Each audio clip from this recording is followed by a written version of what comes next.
First off, I start asking, what do I believe that the market doesn't? What do I see that the market may not? Am I wrong? So, I'll talk to some smart people. I'll be like, hey, do I have a blind spot here? And at the result of that, one of two things will happen. Either I'll be like, okay, maybe there was something that I wasn't seeing. I'm going to change my perspective on this a little and I adapt. Or the second is, no, I heard them out and I still think I'm seeing something they're not. I still think I have an edge here. That's great. But now, draft mistakes to avoid in 2025. That is what we are talking about here today on the RotoViz Fantasy Football Show. My name is Colm Kelly. I'm delighted to be joined by Justin Herzig of Establish the Run.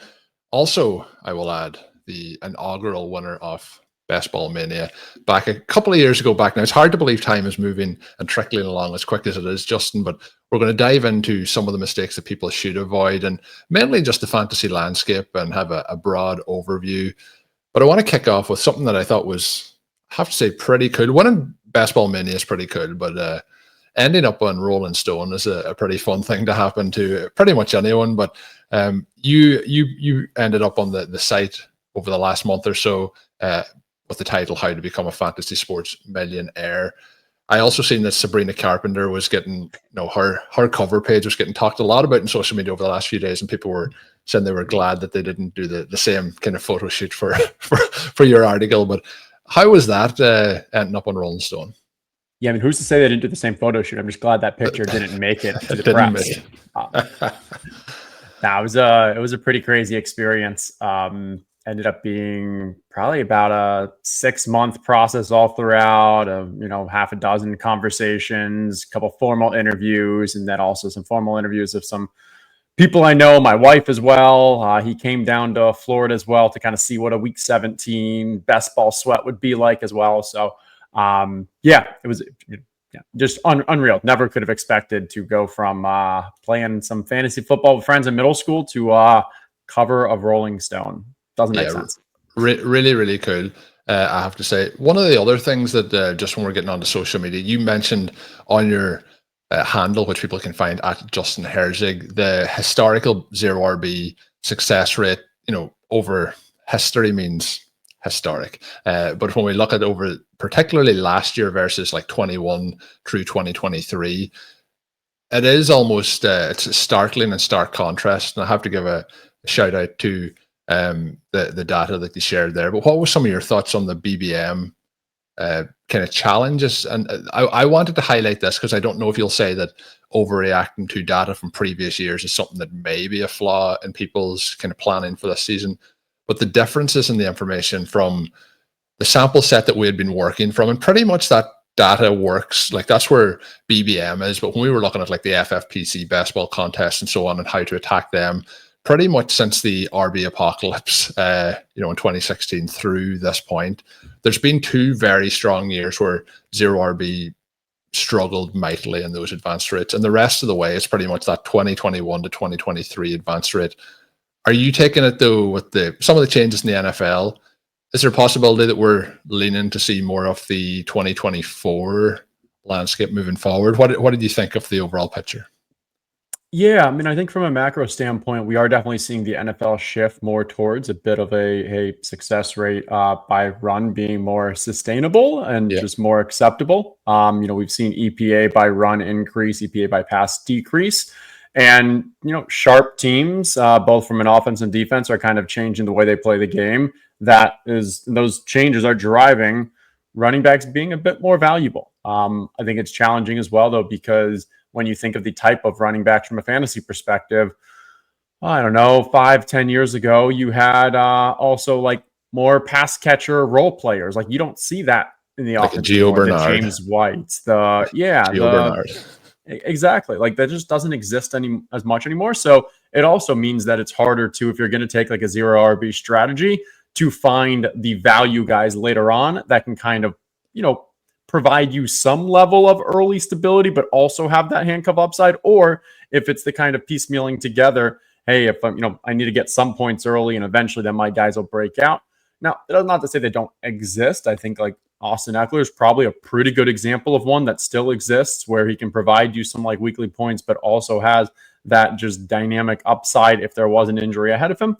But I mean, I think these are all things we need to take into account where, to your larger point, yeah, we can't just take 1 year. I mean, we can't even just take a look at historical data and not apply it to what's changing and what's evolving today.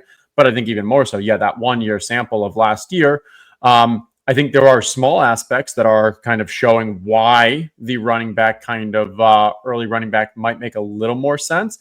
But we also have to take into account, like, in that 1 year sample size, you've got the points are being driven by the Saquon, the Derrick Henry, the Joe Mixon, and so forth. And one or two little things changes there, and it's completely different. But I think even more so, as you look at the wide receiver position, the injury rate that we were seeing was just a complete abnormality for how often it happened at wide receiver compared to that running back position.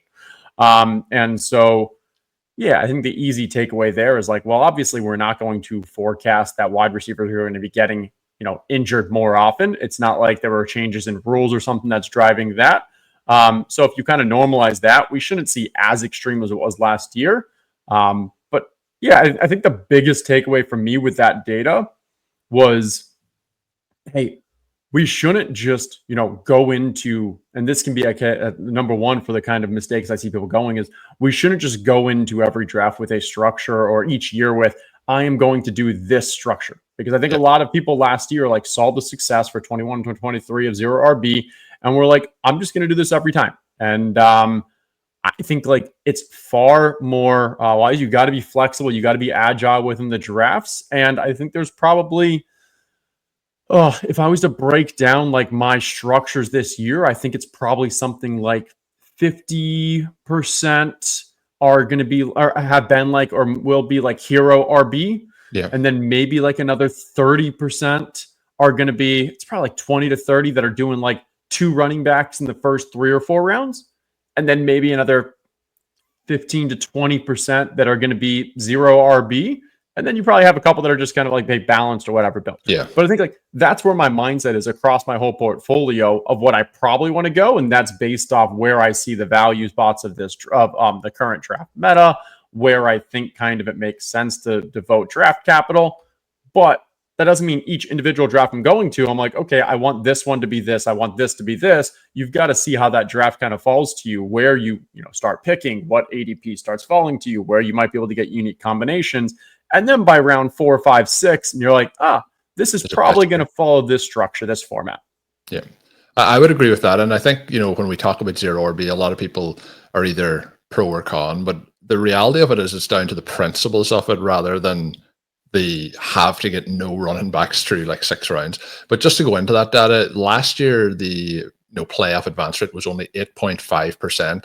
And those 3 years previously, it was 21%. So the other part to tie into that, and you did this as well in the tweet, you talked about the zero RB teams over the last couple of years, and you hinted at it there with the success 2 years ago. A lot of people jumped in, and we went from 3,500 in BBM2 to 17,000 in BBM3 to 32,000 as the fields increased every year. But then last year, out of the 673 approximately 1,000 teams, almost 88,000 entries. And I've talked about this on the shows over the last couple of weeks, but a lot more users. But I think then like those people, a good portion of them, I think are going to avoid doing it this year, which I think then swings it back to very intriguing options and trying to build out. It's kind of that thing when such a percentage of the field is doing one thing, it's very hard then to really take advantage of it in the drafts because everyone's trying to get the same kind of combination of players and same profiles and targets. So I think we'll keep it going throughout the course of the off season, but I think we'll see a little bit of an overreaction to avoiding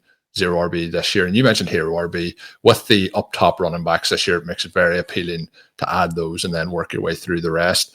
Let's get into some though of the mistakes that you think that people make in drafts. What are some of the things that I'm going to say this, like we want the people listening to this show to try and avoid these. We don't want everyone. We see them. We like seeing other people make these in draft rooms because it's an advantage for us when we're putting together those teams if you're trying to win this year's Best Ball Mania. But what's the first one you want to kick off here with? Yeah, we're talking just me and you and then, no one else, right? Like we're not tapping the glass and posting on Twitter and saying why these people are idiots. No, and it's actually a good lead in from that data before because I think one of the things I would say is not adjusting your draft strategy to the website, to the platform, to the contest, to whatever you're drafting in. Because when I gave that kind of my portfolio blend of like those hero, 2RB, the zero, that was for, I'm saying Underdog. And their Underdog primary main kind of standard contest. That data that we looked at was BBM exactly. Yeah. On DraftKings, I am far more likely historically and this year to take a zero RB approach because for PPR. me, exactly, it's PPR. It's you have the 100-yard bonuses. You think of it from a DFS perspective. The wide receivers, their upside, their ceilings are just so much higher, and so you really want to kind of get that. And I think outside of the elite running backs, the kind of slate breaking ones we can call them, it's also a bit flatter because, again, it's not like the James White years where we still have all these pass catching running backs, but you still are able to kind of piecemeal a bit together to at least give you, 60% of the quality that you would get from a point standpoint. But tight ends are also more valuable on DraftKings because of that PPR. You look at the two top tight ends right now, Brock Bowers, Trey McBride. Funny enough, like these are two guys who probably aren't going to score that many touchdowns this year. Trey McBride just historically has not. Is it noise? I don't know. It's a large enough sample. And then Brock Bowers is on one of the lowest team point totals for the season. That hurts them on Underdog because it also allows you to just take like 3 late Underdog tight ends and just hope that you get a touchdown because that touchdown is just so much of a higher percentage of the replacement points of the position. But over on DraftKings, these 8 for 80 days and then you throw in a touchdown, like you can't just make up that with a quantity at the end of drafts. If you're going to hit with multiple tight ends at the end of drafts, you need to try to hit on the Jonnu Smiths. You need to try to hit on the ones that are going to have the big seasons. You can't just do it with, this guy's going to fall into the end zone. So now we've got wide receivers are more important. You've got tight ends are more important. That's where I'm more saying, hey, I'm okay with, I'll go 4 wide receivers, maybe even 5 wide receivers and elite tight end with the first 5-6 rounds, and then start my running backs. And again, this is just each different contest, each different site, trying to adapt your strategy across that. Because then you also have things like, I don't want to spend too much time, but the ADP landscape where different players are better values, and it may not be because of the actual contest structure, but just the people who draft on that site. You see rookies go so much later on DraftKings. You see running backs go earlier, even though they're less valuable. These are all things that you really need to kind of just kind of think through when you're drafting. And that's why ETR, we released a video. It's on YouTube, it's on podcast like a week or two ago, just kind of talking through those differences between DraftKings and Underdog. So if you want to hear more, you can check that out. Yeah, and there's obviously loads of different platforms where you can play. We do talk a lot about making sure you know the settings because you've talked through 2 scenarios there. And then obviously we play a lot of FFPC. So then you get into tight end premium and then it changes the landscape again with the PPR versus the 1.5 points for tight end. And then again, if you move into like a super flex contest, just making sure you know if it's 4 points for passing touchdown, 6 points for passing touchdown, how you want to put all those together. But the intricacies for particular and like a DraftKings, for example, you mentioned the bonuses. I think there are things that could get like moving by the wayside. The other thing that you hinted at there that I think is very valuable because rookies are a big part of the kind of our RotoViz portfolio of players that we like to draft. And this year with such an interesting rookie running back class, and then across sites, the value of those is kind of wildly different. So knowing the place you're drafting and knowing the ADP and kind of using some of those tools is very advantageous to putting together a team in a way that you can't on different platforms. So some very good points there. Justin, second topic on the agenda. Let me know what it is. Let's lead it from there with regards to, because you kind of talked about knowing the pockets, knowing the kind of draft the values, but I think being way overweight a player. I think stands are strong. It's good to have stands. This is how you can kind of differentiate. This is how you can really capitalize on your information, your confidence, all of that. But I think being substantial, like having ridiculous high ownership, and I'm going to say anything above 30%, honestly, is probably a mistake. And so the way that I kind of think about it is if I see myself getting over 30% ownership on a player, I start doing a couple things. First off, I start asking, what do I believe that the market like doesn't? What do I see that the market may not? Am I and wrong? So, I'll talk to some smart people. I'll be like, hey, do I have a blind spot here? And at the result of that, one of 2 things will happen. Either I'll be like, okay, maybe there was something that I wasn't seeing. I'm going to change my perspective on this a little and I adapt. Or the second is no, I heard them out, and I still think I'm seeing something they're not. I still think I have an edge here. That's great. But now the second thing I can do is if I'm getting someone at 30%, I can likely be still getting that player at a substantially above market rate, but waiting another round. Because if I'm grabbing him so often, I'm probably reaching on that player, and I can probably still get that player. Now maybe I'm getting them in the 20 to 25%, but I'm getting them a round later, and I'm pairing them with a stronger player in the round before. And so that now I'm building stronger teams. I'm kind of balancing my exposure a little. And then the third, and this is what you were talking about with regard to the different sites, but if you really want to take a stand, figure out which site is the most value to do that. Because if you don't want to have you can be 100%. Let's look at last year. Rashee Rice, Chris Godwin, Rashid Shaheed, all great wide receiver picks. All were going to blow away their value from a drafting standpoint. And unfortunately, they all got hurt. Yeah. And it is what it is. This is a way to kind of say, even though your stance is strong, you're correct on it, you can still kind of decrease your volatility by, on the sites where they're cheaper, I can maybe invest a little more. I can spend a little more there. And then where they're more expensive, maybe my exposure will go down a little. So I think just overall thinking about your exposure run, yes, it is perfectly fine to have those strong stands. I'm usually having some strong in the 25 to 30%, but once I start getting above that 25%, I start kind of going through that process to figure out, am I doing this correctly? What can I maybe adjust? Yeah, that's a good point. Part of that to go back on, we'll get into the percentage part of it, but the other part, it's a question comes in a lot regarding Sean Siegel has his rankings up on rotoviz.com, and there's obviously some strong stands in those, and there's certain players that are valued at a third round pick, but they're going in the fifth round, and it's like this question comes in a lot, very frequently. How do you balance that out? And you're kind of even hinting that there. You'll have some strong stands on players, but it's trying to adjust properly to where the ADP is, because there's certain players last year that would have worked out for, but there's certain players that we're looking to get that balance on, whether we're taking them at ADP or just below. And I think a good point that you made there is, and something that we try and talk about a lot, is when you have those strong takes, often trying to push players like around a turn, for example, to get them in the next round. But the part I want to go back to is the percentage. So you mentioned 20 to 30%, and I would be kind of the high 20s, I think is a fair place to be before making that evaluation.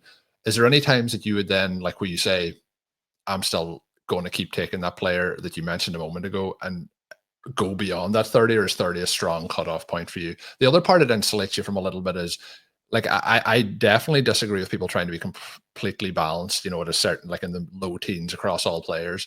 But there is a point as well where when you get into 50% of a player or 40% of a player, you're also like kind of, if you stay below that 30, insulating yourself a little bit from those injuries that you mentioned, because you're taking it out of like a 30 or roster rather than half. Yeah, so two questions there. One, if I get up to the above 25%, I think that's where I'd say that's where it triggers, hey, I need to start taking the checks and balances. Right. Yeah.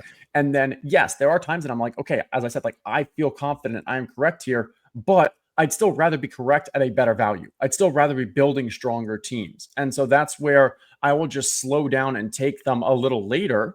I'm still going to be very high on them, but now I'm building better teams with those players. And so my 28% by result probably goes down a little, just because instead of me taking them 1 out of every 4 drafts, I'm getting them 1 out of every 5 drafts, but I'm getting them around later and building better teams. And so we see that drop. The second part you were asking is, you were saying like, yeah, you don't want to have like, hey, just flat exposure in like the teens. But the thing is, if you have flat exposure in the teens, that means you're also still like 50 to 75%, depending on where your teams are, above the field, because flat exposure truly is like 8.3%. So if you have just all your players are at, let's say, 16%, you're actually 2x the field on those, which means that you're probably substantially lower elsewhere as well. So just because your exposures look flat because they're all in the mid-teens, when you're not accounting for the players you're not drafting, you actually see there are some big bifurcations, like big gaps there. So if you have a flat just at 15% for a lot of your players, I think that actually is taking pretty strong stands in the market. Yeah, I was more so talking about like not going beyond that level of like a 15% and trying to keep below that. As we move on to the next area that you're going to talk through here, what's the third topic? Let's go with stacking. I believe that just about everyone, maybe not just about everyone, but everyone listening to this podcast, definitely everyone that's, been doing best ball and in the Twitter streets and such, they understand that stacking is important. Yeah. I think, and what I've learned over the years is I think that stacking is still underutilized. I think it is actually more important than people are still giving it, kind of credence for. When we think about just the impact of stacking for best ball, I think like people intuitively understand why it makes sense, but I don't think people still like kind of, take the overall, value from we're getting so much correlation from a season-long standpoint. And we're making bets not only on that, hey, these two players correlate on a weekly basis, but they're going to have strong seasons. When one of them stays healthy, the QB stays healthy, Tua stays healthy, then Tyreek and Waddle and Achane, whatever, are also going to have better seasons. So we have this strong season-long correlation.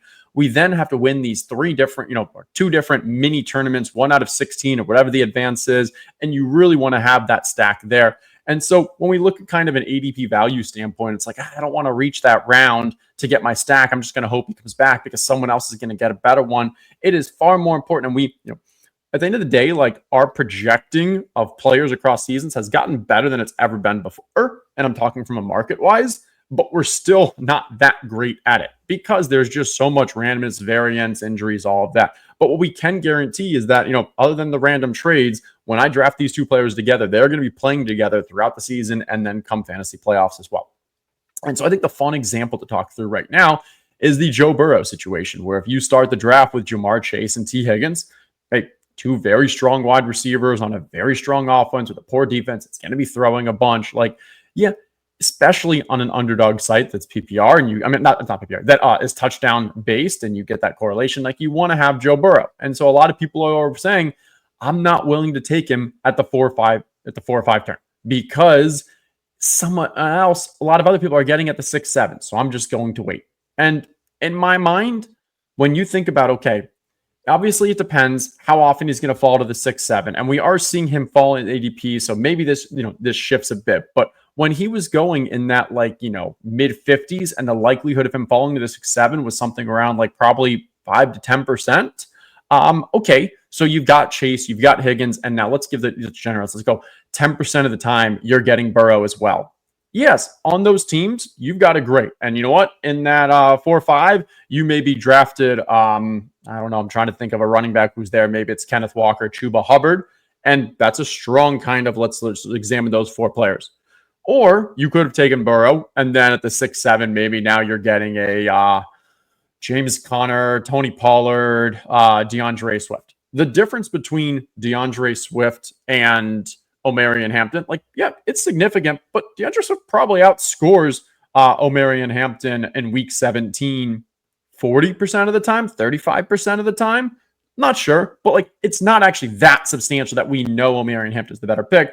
But in the example where you waited on Joe Burrow, you're only getting that stack 10%. 90% of the time, you've got these two studs. And if they have a great week 17, you don't have the QB to go with it. Versus, I'd so much rather give me the Joe Burrow, give me that stack. And now I'm getting it out pretty much 100% of the time. Rarely does someone get to take the Joe Burrow in the 4th round before you. So now, yes, you have a worse kind of 1v1 on the Omarion Hampton, DeAndre Swift, but you've got 10 times as many teams that have that combination. And so maybe you're wrong on that one DeAndre Swift and Omarion Hampton, but maybe on the other one, you did get James Conner to fall to you, or you did get or the Tony Pollard or the Pacheco or whoever it is. And you've got now so many more strong built teams. Your advance rate increases. You have better chances when you do get to the playoffs.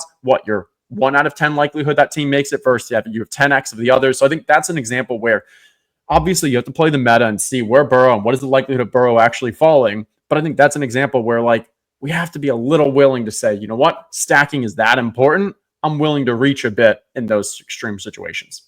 Burrow is a good example this year where I thought it was almost like his ADP was tethered to the stack. I feel like if you look at the players that are going QB rankings by round, he was getting pulled up probably around to a round and a half to accomplish the stack. Some people may disagree with that, but the part I was going to lean to then is with the stacking, have you a preference or do you put an emphasis on high value stacks? So that one there is one of the most expensive that you can put together. So it's Jamar Chase, T. Higgins, Joe Burrow. I tend to like to have situations where they're not costing me quite as much. And obviously the value of them costing that much is that they are the better players. So if the stack all hits, the value is going to be increased. How do you feel though about putting as much draft capital into those situations in your drafts?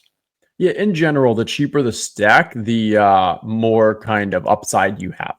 So let's give an example of Michael Pittman, Josh Downs, and Daniel Jones. Yeah. Right now, if Daniel Jones is the QB for the entire year and he's able to, actually have a pretty strong year, you've got Pittman and Daniel Jones at probably great values. And so that rising tide lifting all ships because, hey, they're cheaper. Their upside is, they have more room to hit their upside, and you're doing it with, a very late QB too. So everyone kind of wins there.